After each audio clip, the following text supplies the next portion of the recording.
Force के बारे में, है ना? फोर्स के बारे में हमें क्या पता है वो चीजें देखते हैं। पहली बात तो ये कि फोर्स एक फिजिकल क्वांटिटी है ना?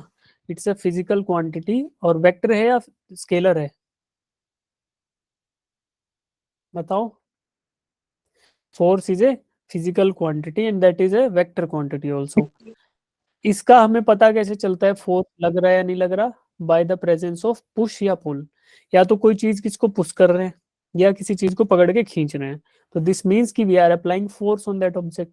तो इससे हमें पता चलता है कि फोर्स प्रेजेंट है। फोर्स क्या क्या कर सकता है?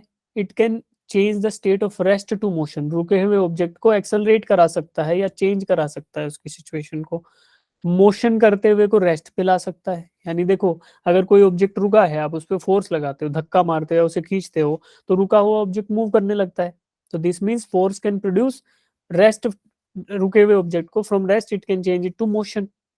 रुकी हुई जो चलती हुई चीज है उसको धक्का मार के या उसको पकड़ के रोक सकते हो, तो वो हुआ कि मोशन से रेस्ट पे भी ला सकता है। यूनिफॉर्मली एक्सेलरेट भी करा सकता है और डायरेक्शन भी चेंज कर सकता है। अब देखो, यूनिफॉर्म एक्सेलरेशन ये तो पता ही चला कि मोशन में चेंज हो रहा है, या फिर वेलोसिटी एक कांस्टेंट वेलोसिटी से मूव कर रहा था, उसकी वेलोसिटी बढ़ा दी या घटा दी, तो यूनिफॉर्म एक्सेलरेशन या यूनिफॉर्म डी एक्सेलरेशन अगर प्रेजेंट है, दैट आल्सो मींस कि we require some force to do that. ठीक है, ये हम सेकंड लॉ में पढ़ेंगे, एफ इक्वल्स टू एम में। लेकिन ये बात यही हुई कि force is required to produce some uniform acceleration. Last चीज है कि टू चेंज द डायरेक्शन, कि किसी ऑब्जेक्ट की स्ट्रेट लाइन मोशन में अगर आपको डायरेक्शन चेंज करनी है तो भी आपको फोर्स की रिक्वायरमेंट होगी। ठीक है, फोर्स की डेफिनेशन भी यही है कि it's a physical quantity that can change the state of inertia. अब वो इनर्शिया ऑफ रेस्ट हो या इनर्शिया ऑफ मोशन हो, that can bring about some changes into the shape और साइज ऑफ द ऑब्जेक्ट। अगर कोई ऑब्जेक्ट है वो रिजिड बॉडी नहीं मानकर चल रहे, तो उसकी शेप में चेंज ले आए या साइज में चेंज ले आए या कोई डिफॉर्मेशन उसमें प्रोड्यूस कर दे। तो ऐसी फिजिकल क्वांटिटी जिसके माध्यम से हम ये चीजें अचीव कर सकते हैं, जिसके यूज से हम ये चीजें अचीव कर सकते हैं, that is nothing but force. ठीक है, अब फोर्स हमने देख लिया। फोर्स क्योंकि एक वेक्टर क्वांटिटी है, तो इसका एक मैग्नीट्यूड होगा और एक साथ साथ में उसकी डायरेक्शन होगी। एसआई यूनिट में अगर हम यूनिट बात करते हैं, तो एसआई में जो स्टैंडर्ड यूनिट है फोर्स का वो है न्यूटन। ठीक है, और सीजीएस में डाइन है। सीजीएस में डाइन बोलते हैं। ठीक है, formulise force is equal to mass into acceleration, यही सेकंड लॉ ऑफ वो है लॉज ऑफ मोशन का सेकंड लॉ है। इसको जब आएगा सेकंड लॉ तब देखेंगे डिटेल में। ये आपको बताया कि force since it's a vector quantity, तो डायरेक्शन चाहिएगा, मैग्नीट्यूड चाहिएगा।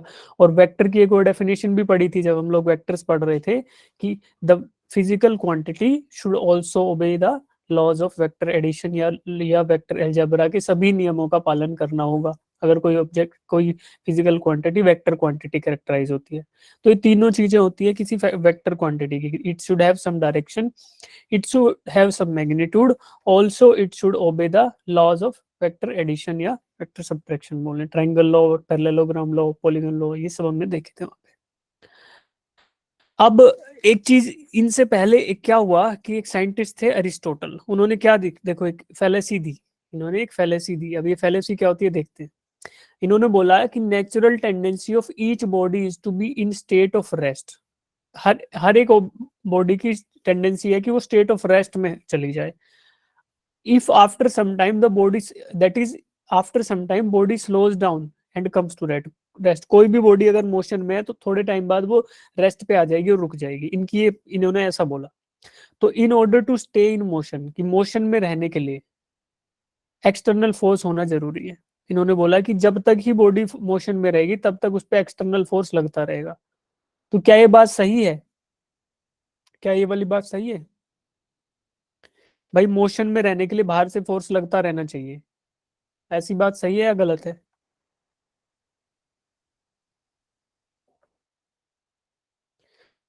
ये बात गलत है एक्चुअली, इसीलिए इसको फैलेसी बोला। फैलेसी मतलब क्या? गलत बात, फॉल्स, फॉल्स फैलेसी। ठीक है, देखो, इन्होंने बोला कि कोई बॉडी है उसकी नेचुरल टेंडेंसी होती है रेस्ट में रहने की, बट ऐसा नहीं है। किसी भी बॉडी की नेचुरल टेंडेंसी उसका इनर्शिया होता है।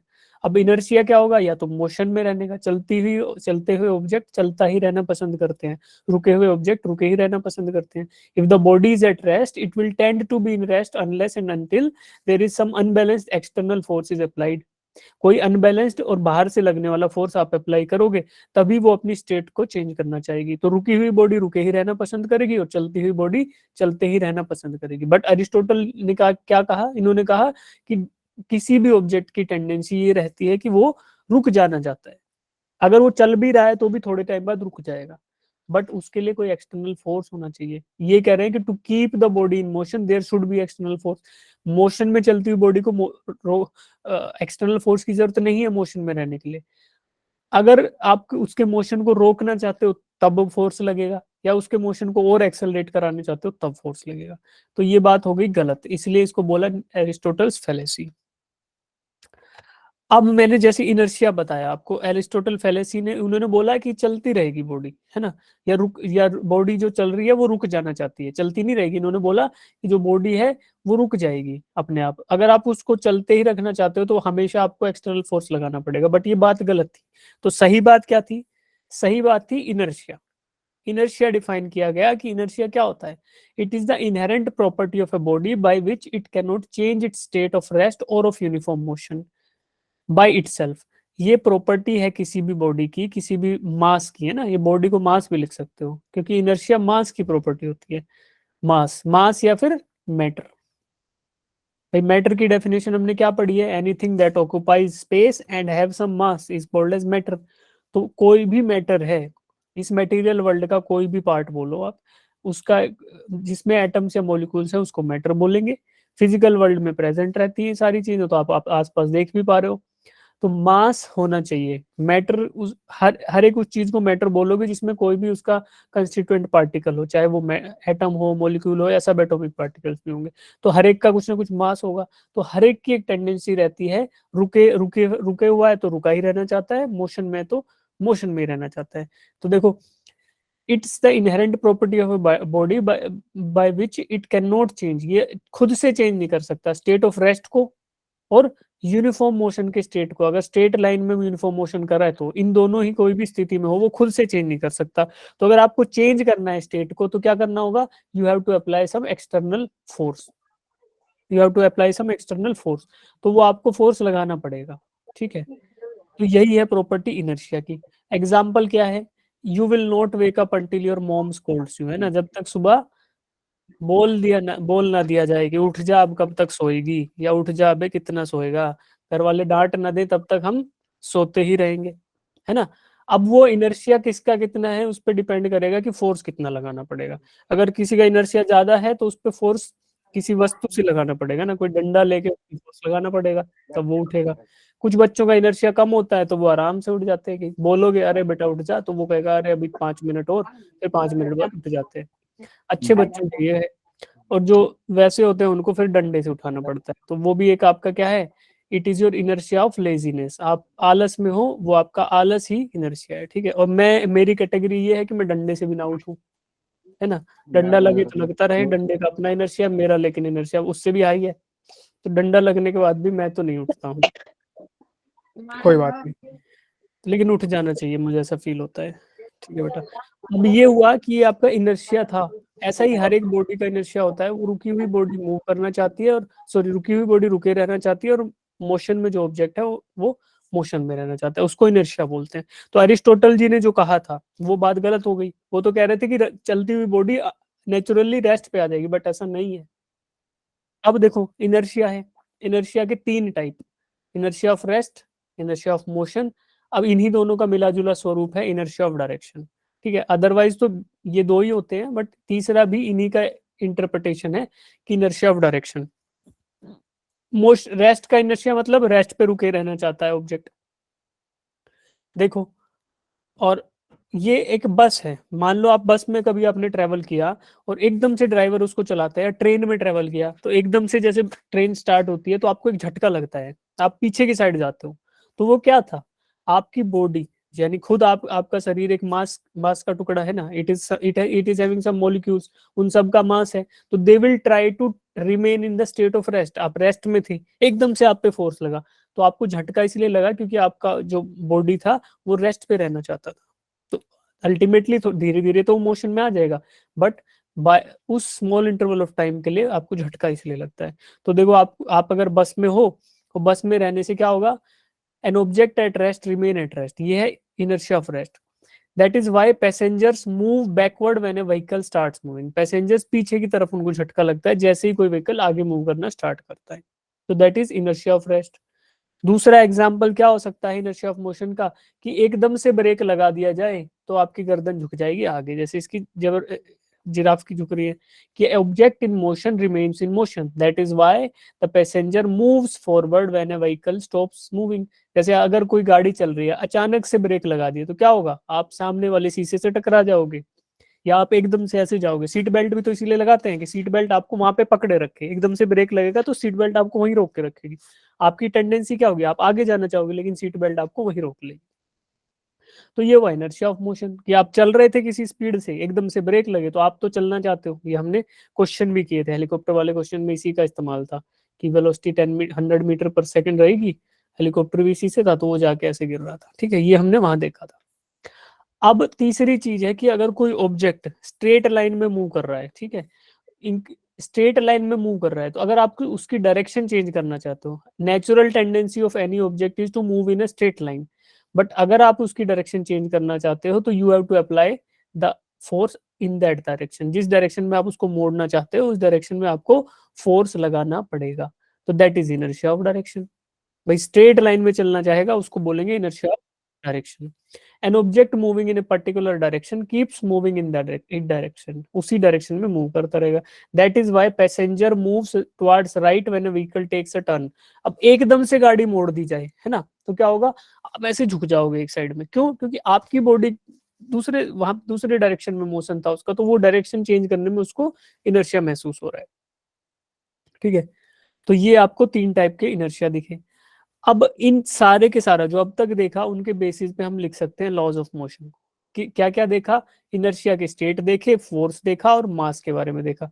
इन तीनों ही चारों चीजों को एक साथ जोड़ के देखोगे तो फिर आपको लॉज की डेफिनेशन समझ में आने लगेगी। तीन लॉ होते हैं, first law, second law, third law. मैं आशा करता हूँ ये तो हमें सबको आइडिया होगा, है ना, पहले भी पढ़ते थे हम, 11th में तो नया नहीं आया, पहले भी पढ़ा है हमने, लेकिन थोड़ा थोड़ा आइडिया होगा कि हाँ तीन लॉ होते हैं। फर्स्ट लॉ किसके बारे में बात करता है, it is talking about qualitative, sorry हाँ, क्वालिटेटिव एस्पेक्ट ऑफ फोर्स, कि फोर्स करके कोई चीज होती है और उसकी वजह से मोशन होता है, ये क्वालिटेटिव बोल रहा है कि हाँ फोर्स होता है कुछ। दूसरा सेकंड लॉ क्या करता है, क्वांटिटेटिव, ये बताता है कि कितने मोशन के लिए, कितने चेंज करने के लिए कितना फोर्स रिक्वायर्ड होगा, है ना, कि to bring about certain acceleration into a body कितना फोर्स चाहिएगा, फोर्स इक्वल टू एम में, ये सेकंड लॉ से पता चलता है। और थर्ड लॉ बात करता है कि फोर्स अकेला नहीं है प्रेजेंट होगा कभी भी, force will always be present in action and reaction pairs. तो एक अगर एक्शन होगा तो उसके करस्पॉन्डिंग रिएक्शन होगा। अब वो रिएक्शन उसी बॉडी पे लगे या जो बॉडी फोर्स लगा रही है उस पे लगे, कहीं पे भी लगे, बट फोर्स अकेला कभी एग्जिस्ट नहीं करेगा। ये बात करता है थर्ड लॉ ऑफ मोशन।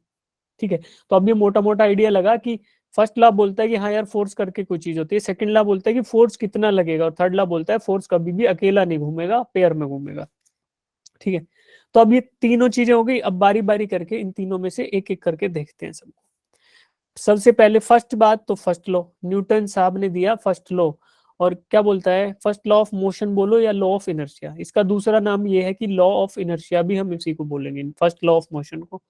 क्या बोलते हैं, a body at rest or uniform motion will continue to be at rest or in uniform motion until unless a net external force acts on it, है ना, नेट एक्सटर्नल फोर्स बाहर से ना लग जाए तब तक रुकी हुई बॉडी रुके रहना पसंद करेगी और चलती हुई बॉडी चलते रहना पसंद करेगी। यानी कि क्या, इनर्शिया की जब डेफिनेशन पढ़ रहे थे तभी हमने इन्हीं शब्दों का इस्तेमाल किया था, कि रुकी हुई बॉडी रुके रहना पसंद करेगी और चलती हुई बॉडी चलते रहना पसंद करेगी। ठीक है, तो फर्स्ट लॉ भी वही है ना, लॉ ऑफ इनर्शिया। तो इसका मतलब क्या हुआ, कब तक, जब तक कि नेट एक्सटर्नल फोर्स ना लग जाए, जब तक कि कोई अनबैलेंस्ड एक्सटर्नल फोर्स ना लग जाए। नेट का मतलब होता है अनबैलेंस, कितना बैलेंस नहीं, अनबैलेंस फोर्स है, बस उसी को बोलते हैं नेट। तो क्या करेंगे, देखो आप, ये ऑब्जेक्ट था, रेस्ट पे था, तो इसको मोशन में लाने के लिए इसको कोई वेलोसिटी वी देनी है, तो आपको कोई ना कोई फोर्स लगाना पड़ेगा इस पे, है ना, कोई ना कोई आपको फोर्स लगाना पड़ेगा। कोई चलते हुए ऑब्जेक्ट है, इसकी वेलोसिटी वी थी इनिशियली, तो इसको अगर रोकना है तो क्या करना पड़ेगा, इधर से आपको फोर्स लगाना पड़ेगा। ये नेट है, फेंस है ना, नेट का, नेट की जाली है, तो इस पे उल्टी डायरेक्शन में फोर्स लगाएगी तो आपकी जो वी से चलती हुई जो बॉल थी वो रुक जाएगी।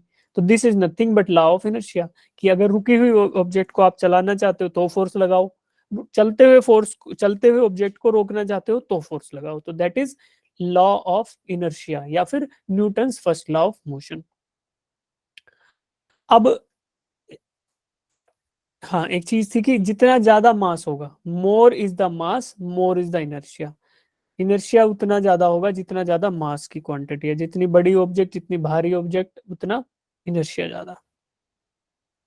अब before discussing second law discuss करने से पहले एक चीज डिस्कस करते हैं, लीनियर मोमेंटम क्या होता है। लीनियर मोमेंटम, तो लीनियर मोमेंटम डिफाइन करता है कि किसी ऑब्जेक्ट में कितना इनर्शिया प्रेजेंट है ना, उसमें कितना मोमेंटम बोलो, है ना, उसमें कितना फोर्स अपोज करने की पावर प्रेजेंट है। कोई फोर्स लगाओगे उसको कितना वो अपोज कर सकता है। देखो क्या हुआ, it is the quantity of motion present by possessed by body.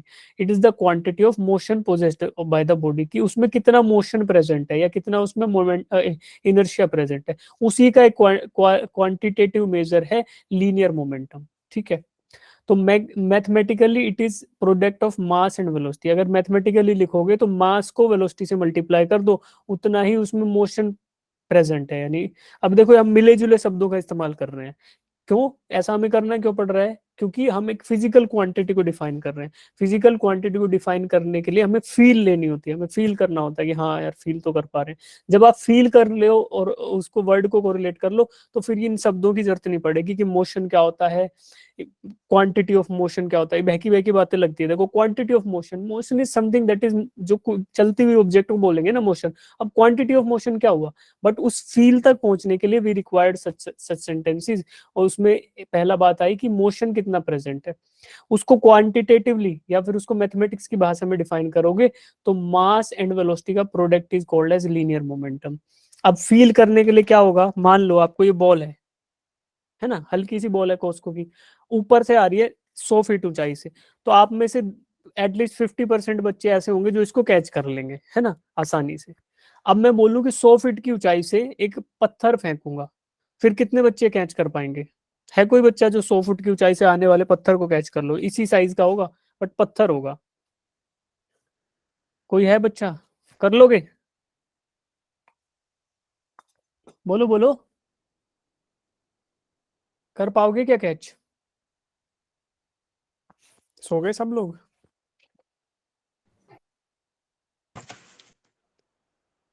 आवाज आ रही है मेरी सबको। सर। हाँ, तो पत्थर कौन लपकेगा, कोई लपक लेगा पत्थर को, कैच कर पाएगा। No sir. नहीं नो होगा सर। ना, लेकिन इस बॉल को कर पाओगे।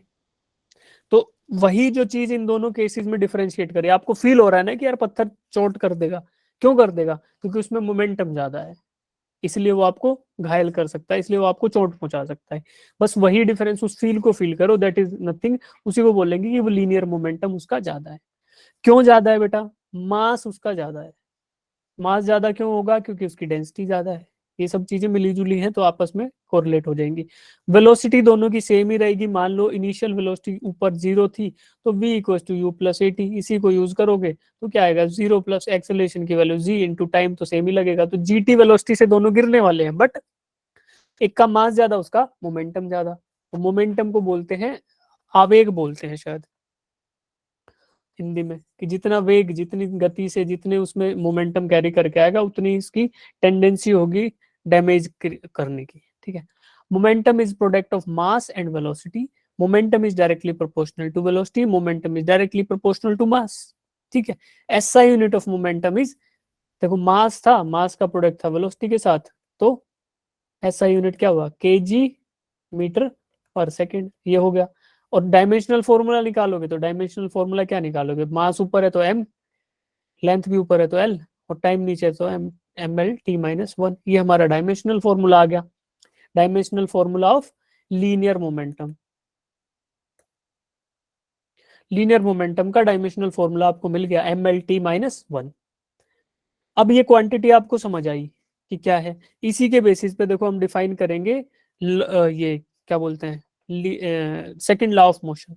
बट ये भी देख लो एक बार इधर, ये आपको दो ग्राफ दिख रहे हैं, मास और मोमेंटम का, और वेलोसिटी एंड मोमेंटम का। तो कोई भी चीज अगर डायरेक्टली प्रोपोर्शनल होती है किसी के, तो उसमें क्या आता है, स्ट्रेट लाइन ग्राफ आता है, और वो भी 45 डिग्री का। तो ये क्या बोलते हैं, यूनिटी वाला था ना, यूनिटी फंक्शन का graph, y is equal to x का। मतलब क्या हुआ कि y is directly proportional to x, और प्रोपोर्शनलिटी कांस्टेंट भी 1 आ गया। तो ये ऐसा ग्राफ बनेगा, स्ट्रेट लाइन बनेगा। बेसिक बात है कि स्ट्रेट लाइन उसको बनना होगा ग्राफ को, तब आप बोल सकते हो कि डायरेक्टली प्रोपोर्शनल है। तो क्योंकि वेलोसिटी और मास दोनों के डायरेक्टली प्रोपोर्शनल है मोमेंटम, तो इसलिए mass momentum and velocity momentum दोनों ग्राफ पे स्ट्रेट लाइन आपको दिखाई देगी। अब देखो Newton second law of motion अब डिफाइन कर सकते हैं। डेफिनेशन क्या बोलती है, rate of change of momentum, momentum का rate of change directly proportional है नेट एक्सटर्नल फोर्स अप्लाइड, बाहर से लगने वाले अनबैलेंस्ड फोर्स की डायरेक्टली प्रोपोर्शनल है rate of change of momentum. तो मैं बोल सकता हूं force, net force is directly proportional to rate of change of linear momentum. तो लीनियर मोमेंटम पी से डिफाइन करते थे, तो rate of change of linear momentum क्या हुआ, डीपी बाई डी टी, और ये किसके डायरेक्टली प्रोपोर्शनल है, फोर्स एक्सटर्नल अनबैलेंस्ड यानी कि नेट फोर्स के बराबर।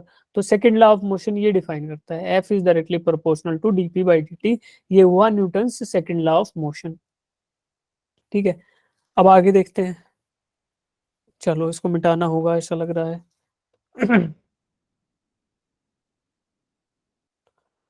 तो dp बाई डी टी, ठीक है बेटा, उसी को लिखा भी हुआ है, यही लिखा हुआ है कि f is equal to dp by D t. Proportionality constant इन्होंने 1 ले लिया, k की वैल्यू 1 ले ली, तो ऐसा महसूस होगा आपको।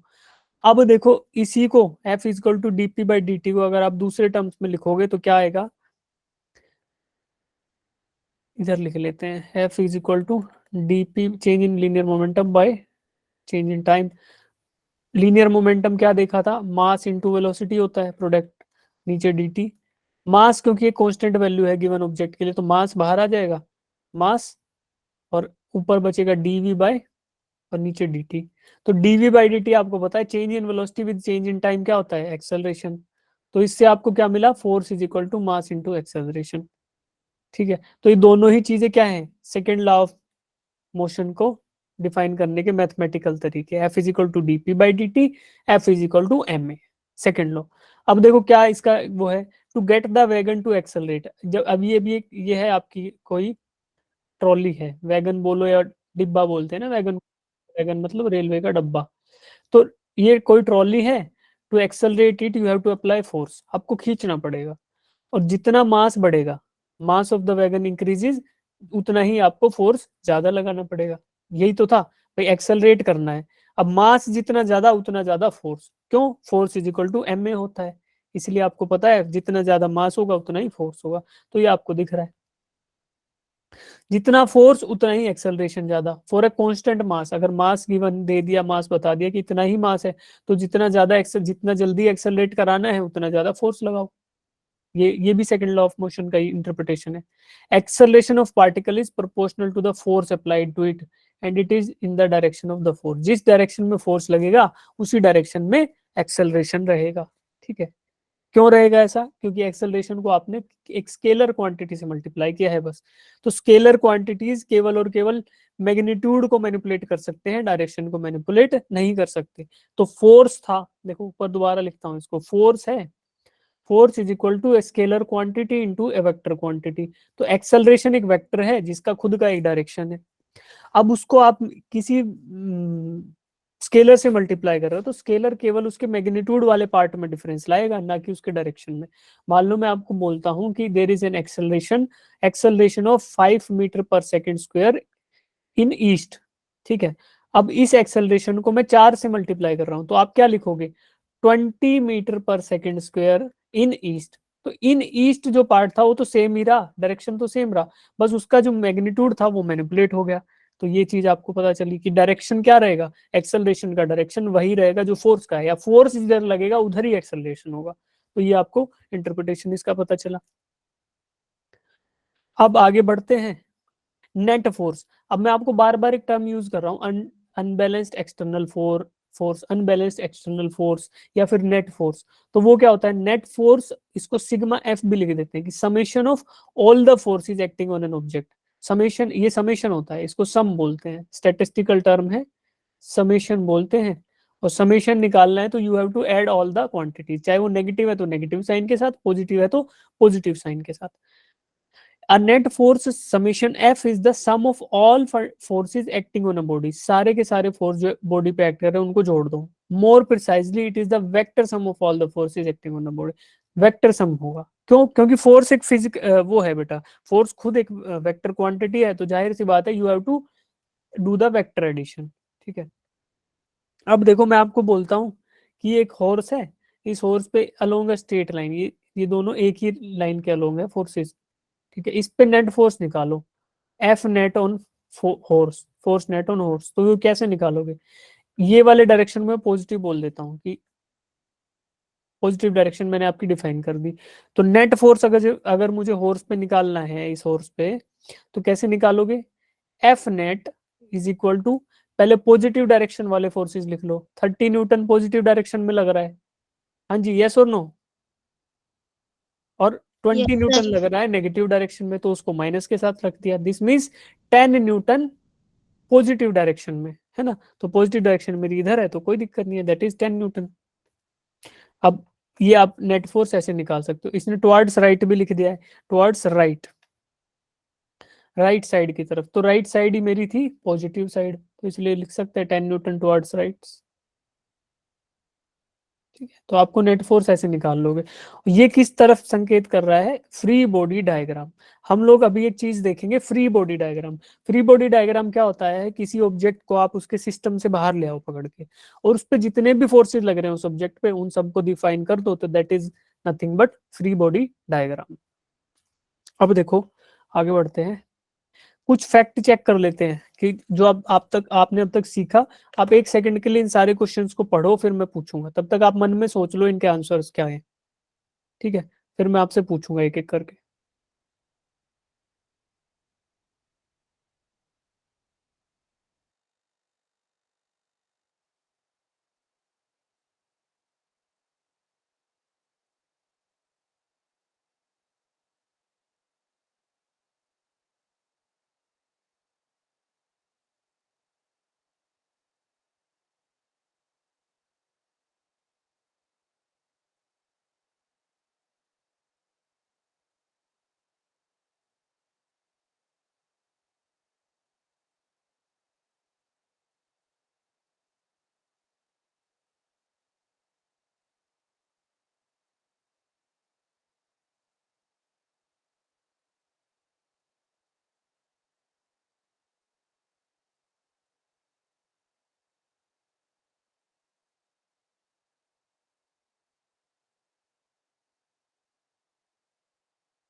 हाँ जी, फर्स्ट वन देखते हैं। What why is it easier to change the state of a toy car than actual car?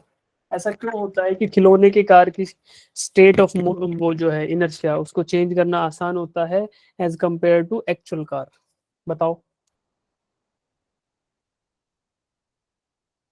बताओ बताओ।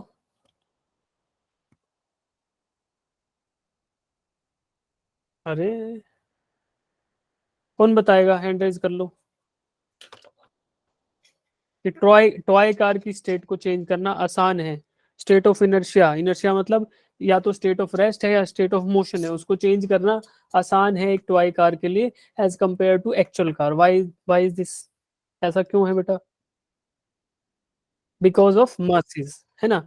बिकॉज ऑफ, मुस्कान ने बताया बिकॉज ऑफ मासेस। हाँ ऋषिता आप बताओ। So mass is directly proportional to inertia. Mass is directly proportional to inertia. देखो हम लोग डिफाइन, अभी हमने क्या डिफाइन किया था कि लीनियर मोमेंटम, मोमेंटम हमें डिफाइन करता है ना कि कितना उसमें इनर्शिया का कंटेंट है या मोशन का कंटेंट है। तो जिसका मास ज्यादा उसका इनर्शिया ज्यादा। तो जिस अगर हल्की बॉडी है, हल्का ऑब्जेक्ट है, टॉय कार प्लास्टिक की होती है तो उसका वेट होगा कम, और लोहे की भी होगी तो भी वो छोटी होगी ना साइज साइज में, इसलिए टॉय है तो उसका मास कम होगा, that's why it is easier to change the state of motion of a toy car than compare to a actual car. Actual car का मास ज्यादा होगा तो उसको धक्का ज्यादा लगाना पड़ेगा, फोर्स पुश या पुल ज्यादा लगाना पड़ेगा to change its state of motion. अब सेकंड देखो, can force on a body be zero even if some force is applied. कोई बाहर से लगने वाला फोर्स प्रेजेंट है, उसके बावजूद भी बॉडी पे लगने वाला फोर्स जीरो है, क्या ये पॉसिबल है?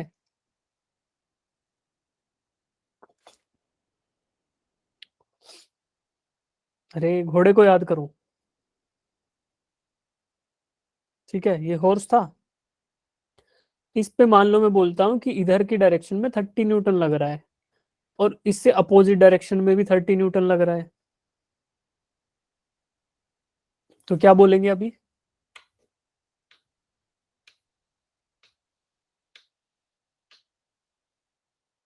नेट फोर्स कितना हुआ? F net. भाई एफ नेट हो गया जीरो, और फिर भी फोर्स तो लग ही रहे थे, तो दिस मीन्स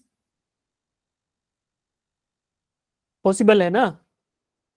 ठीक है, थर्ड बताओ, as per Newton every body continues to be in state of rest or of motion, then how does anything stop or start moving? बोलो।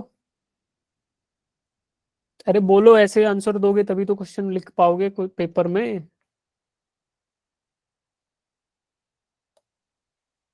बाहर से लगने वाला एफ नेट अगर नॉन जीरो है तो स्टेट ऑफ मोशन चेंज हो सकती है। बोल रहा था ना कि रेस्ट पे रहने वाली रेस्ट पे रहेगी, मोशन पे कब तक रहेंगी, उन्होंने बोला unless there is an unbalanced external force is applied, यानी कि जब तक अनबैलेंस्ड फोर्स यानी एफ नेट नॉन जीरो हो जाए, एफ नेट लग रहा हो बाहर से, तब वो चेंज हो सकती है स्टेट। थर्ड फोर्थ देखो, if the momentum of the body is constant what can you say about net force? अगर मोमेंटम कांस्टेंट है तो नेट फोर्स क्या होगा? फोर्स की दो डेफिनेशन अब तक देखी ना हमने, क्या देखी? Change in linear momentum with respect to change in time, और यही क्या था, मास इनटू एक्सेलरेशन के बराबर। अब बोल रहे हैं कि अगर मोमेंटम कांस्टेंट है this means dp is equal to zero, तो dp जीरो हो गया तो फोर्स क्या हुआ?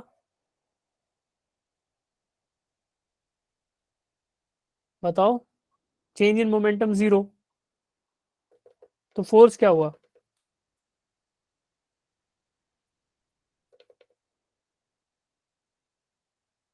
ये ऊपर वाली वैल्यू जीरो हो गई, तो फोर्स एफ नेट क्या होगा?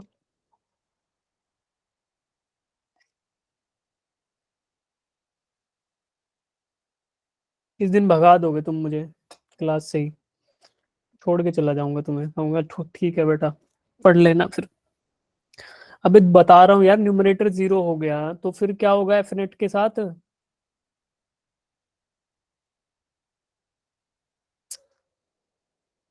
आवाज आ रही है सबको? Yes. अब बताओ, तब बड़ा बड़ा दिख रहा है। अगर डीपी जीरो हो जाए, change in linear momentum zero हो जाए, तो एफ नेट क्या होगा?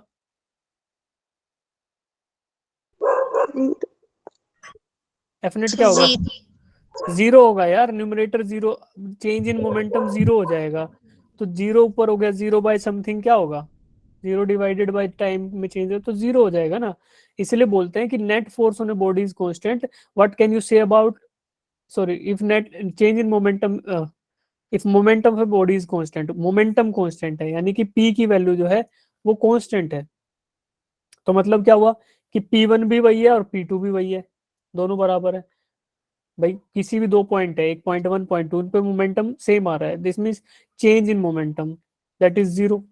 वो जीरो हो गया तो मतलब एफ नेट जीरो हो गया, क्यों? F net is equal to change in momentum और change time, DP by D T होता है। ठीक है, कोई बात नहीं।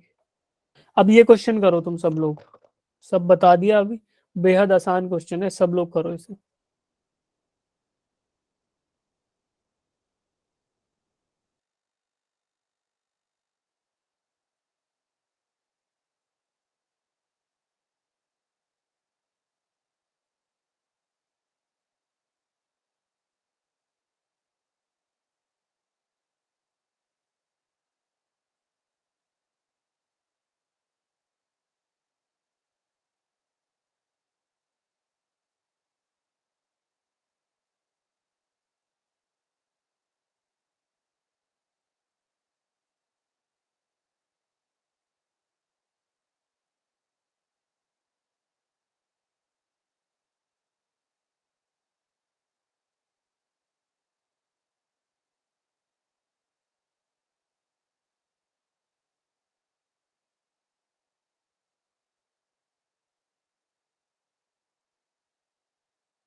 जिनका आंसर आ जाएगा हैंड रेज कर लोगे।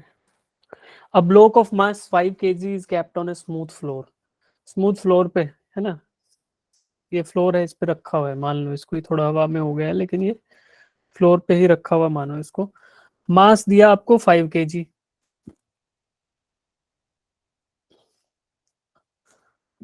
Force of 3 Newton in I cap direction. बेटा ये एक्स डायरेक्शन मान लो, ये वाई मान लो, तो एक्स क्या होता है आई कैप और ये जे कैप। तो आई कैप डायरेक्शन में 3 न्यूटन फोर्स लग रहा है, मतलब फोर्स ऐसे लग रहा है इस 3 newton at T equals to 0, time का कोई रोल है ही नहीं इधर। Find the acceleration of the block, acceleration बता दो। आपको मास की वैल्यू पता है, दैट इज 5 किलोग्राम। आपको फोर्स की वैल्यू पता है, that is 3 newton. Now you have to find out acceleration. Second law of motion क्या बोलता है, force is equal to mass into acceleration. तो force is equal to mass into acceleration जब होगा, तो आप यहाँ पे वैल्यूज पुट कर लो। 3 इज इक्वल टू मास क्या है जी 5 इंटू एक्सेलरेशन, तो implies acceleration of the object is going to be equal to 3/5 metre per second square. कर लोगे अब 3/5 भाई, एफ इक्वल टू एम में बस इतना है तो लगना था इसमें फार्मूला।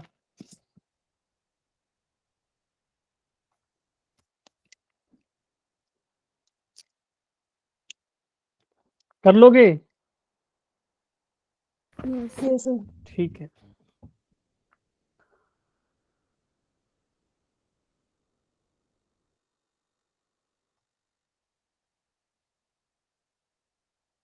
ठीक है। अब देखते हैं graphical representation of second law of motion. ठीक है, ग्राफिकल में क्या देखेंगे, कुछ ग्राफ्स देखेंगे सेकंड लॉ ऑफ मोशन के। सेकंड लॉ ऑफ मोशन क्या था पहले ये देख लो, force is directly proportional to change in linear momentum on change in time. ठीक है, rate of change of linear momentum के डायरेक्टली प्रोपोर्शनल है फोर्स, यानी एफ नेट, बाहर से लगने वाला नेट फोर्स। ठीक है, एफ नेट यानी कि summation of all the forces, summation है ना, एफ नेट ये भी होता है, summation of all the forces is equal to F net. तो बाहर से लगने वाला फोर्स डायरेक्टली प्रोपोर्शनल है एक्सेलरेशन के। ये आपको, ये हम आए भी थे, यहाँ तक आ गए थे, F is equal to M into A. तो इससे ये भी साबित हुआ कि F net is equal to directly proportional to A, sorry F net is directly proportional to A. तो आपको ये पता है कि एक्सटर्नल फोर्स जो है मैग्नीट्यूड का, नेट मैग्नीट्यूड का, वो क्या होगा, डायरेक्शन के, सॉरी एवरेज एक्सेलरेशन के डायरेक्टली प्रोपोर्शनल होगा। दिस मीन्स कि ये जो ग्राफ आएगा वो आपको स्ट्रेट लाइन ग्राफ मिलेगा। स्ट्रेट लाइन ग्राफ क्या होता है, एम एक्स प्लस सी, एम इसका स्लोप होगा। ठीक है, तो जो भी रहेगा बट स्ट्रेट लाइन रहेगा, क्योंकि ये दोनों डायरेक्टली प्रोपोर्शनल है। यहाँ भी y is directly proportional to x था इस इक्वेशन में, तो यहाँ भी force directly proportional to acceleration है, तो ऐसा आपको स्ट्रेट लाइन ग्राफ मिलेगा। दूसरा क्या पॉसिबिलिटी है, दूसरा देखते हैं कि mass of a block, mass of a block है वो 1 बाय एक्सेलरेशन के डायरेक्टली प्रोपोर्शनल है। कि जितना फोर्स अगर कांस्टेंट दे दिया जाए, F external is a constant value, मान लो ये कांस्टेंट वैल्यू है, तो आपको क्या मिलेगा, mass into acceleration is a constant value, तो आपको ये मिलेगा mass is inversely proportional to acceleration. तो क्या होगा, जैसे जैसे मास बढ़ेगा वैसे वैसे एक्सेलरेशन की वैल्यू घटती जाएगी। मान लो जब मास की वैल्यू ज्यादा है तो उसी जगह पे एक्सेलरेशन की वैल्यू कम है, जब मास की वैल्यू कम है तो उसी जगह पे एक्सेलरेशन की वैल्यू ज्यादा है। तो आपको ऐसा मिलेगा इनवर्स वाला graph, 1/x, y is equal to 1/x का ग्राफ है ये। तो ये हमने देखे थे ना, ये आइडेंटिटी जैसा है, ये 1/x का ग्राफ है। तो ये आपने जब फंक्शंस के प्लॉट आपको बताए थे वो इसीलिए बताए गए थे ताकि यहाँ पे इफेक्टिवली आप इनको कर पाओ। तो देखो, जिन बच्चों को नोट्स रिवाइज करने की आदत लग गई होगी उनको ये सब समझ आ रहा होगा, और जिन्होंने नहीं देखा होगा वो अभी धुआं में होंगे, और उनका धुआं जो है गहरा होता जाएगा, टाइम जैसे जैसे बीतता जाएगा धुआं उतना ही सफेद हो जाएगा, दिक्कत होगी सबको। ठीक है, तो दिस इज डायरेक्टली प्रोपोर्शनल का graph, this is inversely proportional का ग्राफ। चलेगा? चलो, अब एक क्वांटिटी होती है वेट और एक होता है मास, दोनों में डिफरेंस बताओ। कोई बच्चा बता सकता है difference between weight and mass? Weight बोलते हैं, मास बोलते हैं, कौन बताएगा? कशिश, हाथ ऊपर कर लो जो बच्चे बताना चाहते हैं इसका आंसर। वेट एंड मास, इन दोनों के बीच में difference. What is the difference between weight and mass? Mass is a measure of inertia and weight is a measure of force. Weight is a measure of, Weight is a measure of Sir, force. weight is measure of force and mass is measure of inertia. हाँ, mass is a measure of inertia and weight is a measure of force. Mass एक universal quantity है, और मास क्या represent करता है? किसी भी object में या किसी भी बॉडी के अंदर कितना मैटर प्रेजेंट है ना। कोई, हमने देखा है कि कोई भी ऑब्जेक्ट है उसके अंदर ऐसे सूक्ष्म कण होते हैं, उनको बोलते हैं कंस्टिट्यूएंट पार्टिकल्स। और वो डिपेंड करते हैं एलिमेंट है या फिर कंपाउंड है या फिर जो भी चीज है, मेटल है, और है, या फिर मिक्सचर है, कोलोइड है ना, बहुत सारी चीजें होती है केमिस्ट्री में हम पढ़ते हैं। तो उसके हिसाब से हमारे कंस्टिट्यूएंट पार्टिकल्स होंगे। सस्पेंशन होता है, वो सब चीजें आप जानते हो, लिक्विड, फ्लूइड, गैसेस, सॉलिड्स, उन सब के डिपेंडेंस होगी इन चीजों की, लेकिन अंदर या तो होंगे एटम या मॉलिक्यूल। तो आपको पता है कि अंदर कॉन्स्टिट्यूएंट पार्टिकल्स हैं। तो मास इज अ मेजर ऑफ कि कितना उसमें मैटर प्रेजेंट है ना। मैटर के बारे में हमने पढ़ा था कि something that occupies space and has some mass. तो वही चीज है जो मैटर में प्रेजेंट हो, उसी को बोलते हैं mass. And it is a measure of कि वो कितनी ज्यादा अमाउंट है ना, अमाउंट ऑफ सब्सटेंस।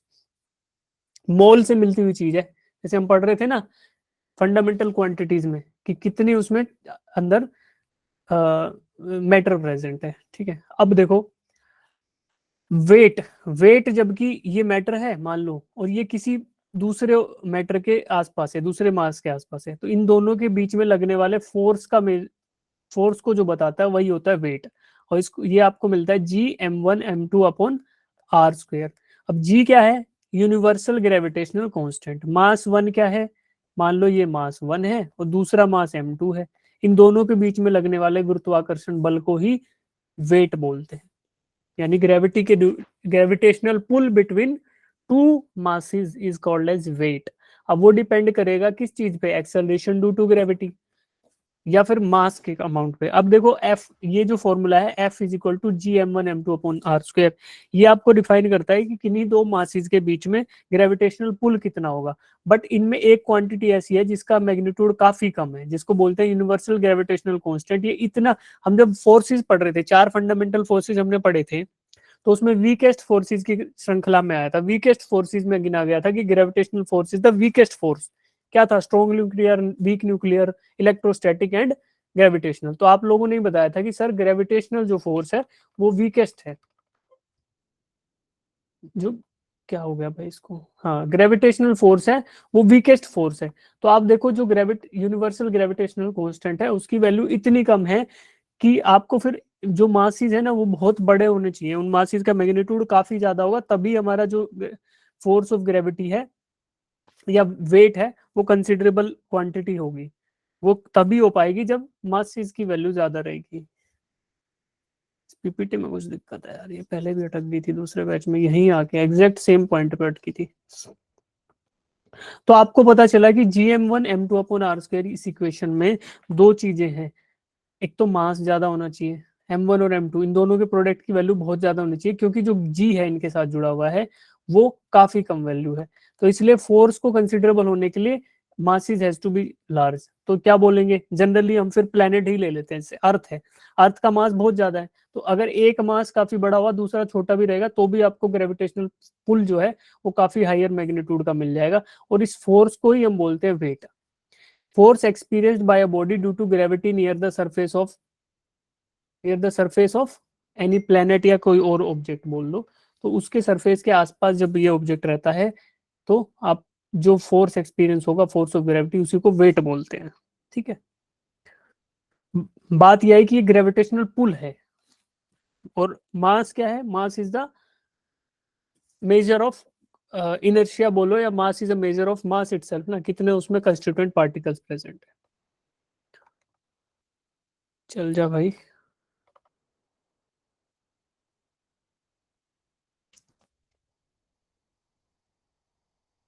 थक गया।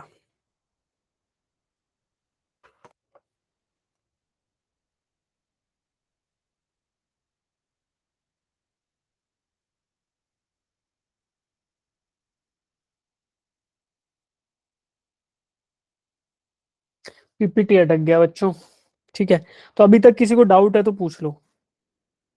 कंप्यूटर नहीं चाहता कि हम लोग आगे बढ़े। आई थिंक इस पीपीटी में कुछ इशू है। बेटा किसी को डाउट है तो अभी पूछ लो, फिर आज यही रोक देते हैं, आगे नहीं